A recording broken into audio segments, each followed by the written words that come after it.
सोचो, सुबह उठते ही आप अपना पोर्टफोलियो चेक करें और देखें कि बिटकॉइन, इथेरियम और तकरीबन तमाम आल्टकॉइन्स रेड में हैं। एक बार फिर क्रिप्टो मार्केट क्रैश कर रही है, लेकिन असल सवाल ये है कि अब बुल रन ख़त्म हो गया है या फिर ये सिर्फ एक टेम्परेरी करेक्शन है। आज की इस डॉक्यूमेंट्री में हम डिटेल से समझेंगे कि क्रिप्टो मार्केट दोबारा क्यों गिर रही है, इसके पीछे कौन से फैक्टर काम कर रहे हैं और आने वाले दिनों में मार्केट किस डायरेक्शन में जा सकती है। तो चलिए शुरू करते हैं। सबसे पहले जानते हैं कि आज मार्केट में क्या हुआ। आज मार्केट में अचानक सेलिंग प्रेशर देखने को मिला। बिटकॉइन अपनी इम्पोर्टेंट रेजिस्टेंस को होल्ड नहीं कर सका और फिर नीचे आना शुरू हो गया।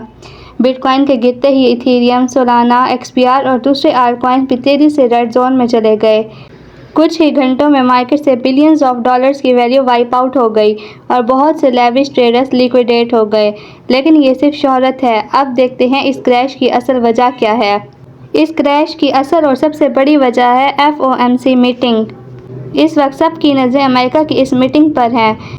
FOMC वो कमेटी है जो डिसाइड करती है कि इंटरेस्ट रेट कम होंगे, बढ़ेंगे या सेम रहेंगे। क्रिप्टो मार्केट इस मीटिंग को इतनी इम्पोर्टेंस क्यों देती है? क्योंकि जब इंटरेस्ट रेट हाई रहते हैं तो इन्वेस्टर रिस्की एसेट जैसे क्रिप्टो में पैसे लगाने से कतराते हैं। इसी वजह से बहुत से ट्रेडर्स FOMC के फैसले से पहले अपना प्रॉफिट बुक कर लेते हैं और जब सेलिंग बढ़ जाती है तो मार्केट नीचे आना शुरू हो जाती है। दूसरी बड़ी वजह बिटकॉइन स्पॉट ETFs हैं। पिछले कुछ दिनों में ETF बाइंग पहले जितनी स्ट्रॉन्ग नहीं रही और कुछ सेक्शन में आउटफ्लोज भी देखने को मिले। जब इंस्टीट्यूशन कम बिटकॉइन खरीदते हैं या कुछ होल्डिंग सेल करते हैं तो मार्केट की बाइंग पावर कम हो जाती है। इससे शॉर्ट टर्म प्रेशर क्रिएट होता है और प्राइस नीचे जा सकती है। मार्केट के क्रैश होने की तीसरी अहम वजह वेल्स हैं। वेल्स वो लोग होते हैं जिनके पास बहुत ज़्यादा पैसा होता है। उनकी एक ट्रांजैक्शन से मार्केट हिल के रह जाती है। मार्केट को मूव करने में वेल्स का बहुत बड़ा रोल है। वेल्स के पास बहुत ज़्यादा बिटकॉइन या दूसरी क्रिप्टो करेंसीज होती हैं।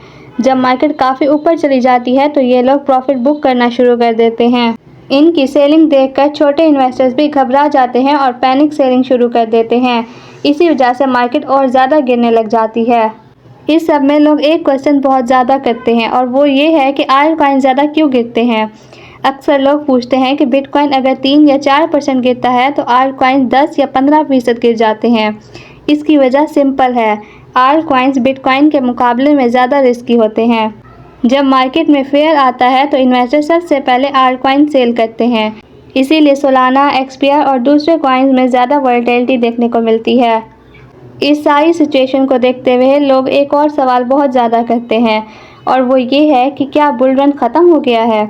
ये सबसे इम्पोर्टेंट सवाल है, लेकिन इसका एग्जैक्ट जवाब किसी के पास भी नहीं है। लेकिन अगर हम क्रिप्टो की हिस्ट्री चेक करें तो इसकी हिस्ट्री हमें बताती है कि बुल मार्केट के दरमियान 20 से 30% तक की करेक्शन आम बात होती है। हर करेक्शन का मतलब ये नहीं होता कि बुल मार्केट ख़त्म हो गई है।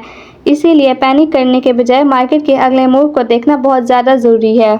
तो दोस्तों, आज क्रिप्टो क्रैश के पीछे कई रीजंस हैं।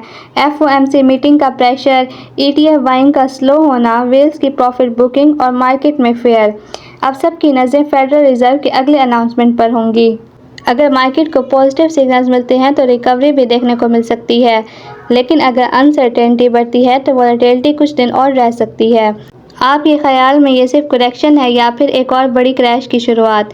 अपने ओपिनियन कमेंट में ज़रूर बताएं। अगर आपको ये मेरी वीडियो अच्छी लगी है तो इसको लाइक करें और मेरे चैनल को सब्सक्राइब करें। Thank you.